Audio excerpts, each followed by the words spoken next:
Hi guys, ito na yung Monstera Adansonii na mother plant ko. At ito yung first babies niya na true cuttings at mahaba na sila at pwede na ulit na i-propagate.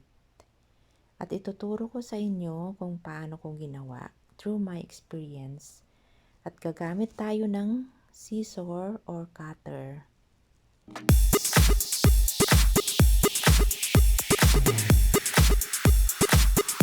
Mga talbos, mag-iwan ng 2 o 3 dahon, dapat may node at 1 inch bago mo siya i-cut.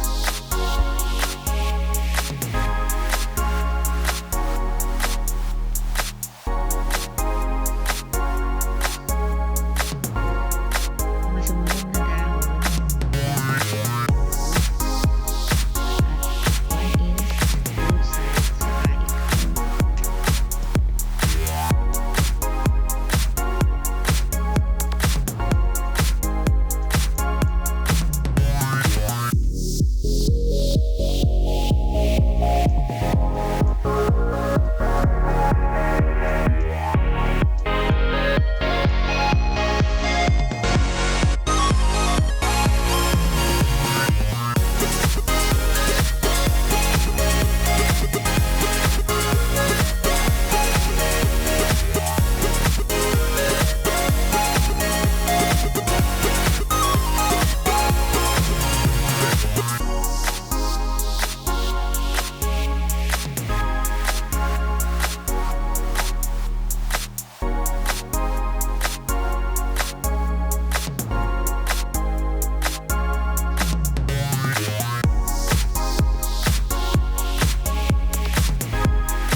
Kailangan natin yung clear na container para madali makita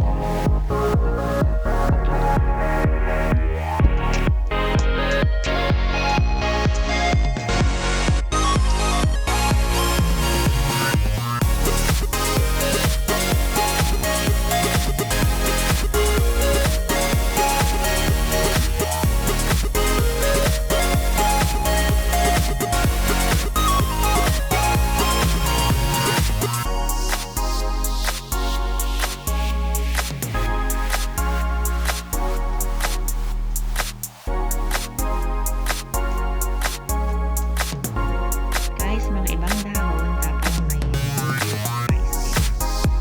I-cut 1 inch both side at ilagay sa container na may decapols or clay bowl.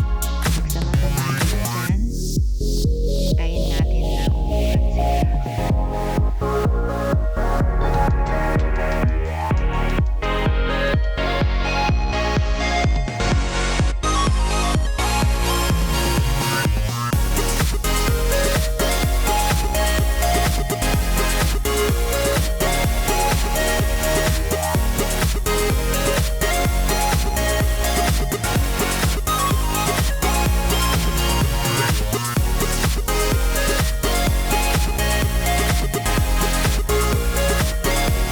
Guys, yung mga cuttings na ilagay na sa container, hintayin na lang natin na magugat sila.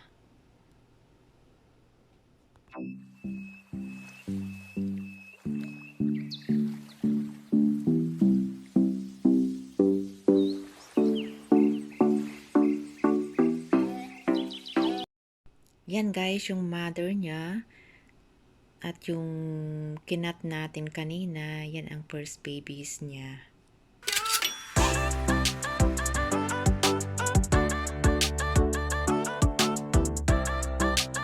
Sa red cup, yan po yung mga cuttings na propagate ko. Yan po yung first vlog ko na Monstera Adansonii from water to soil. Ayan na po, may bagong dahon na siya at malaki na for 1 month. Yan na po yung mga second babies niya.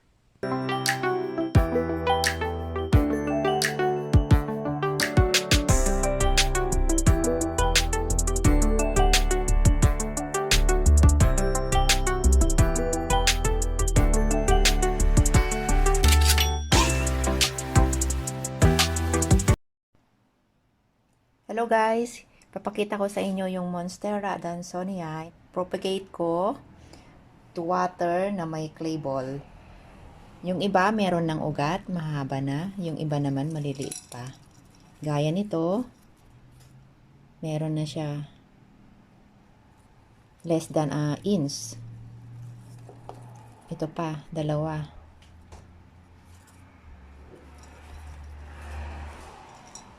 Yung iba, maliliit pa sila. So, ibabad muna natin sa tubig para humaba yung ugat nila. Na water lang siya.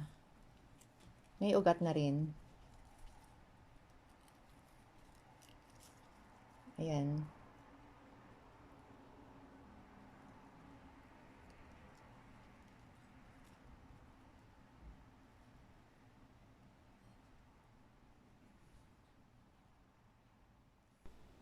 After 5 days, yan na po yung mga ugat nila.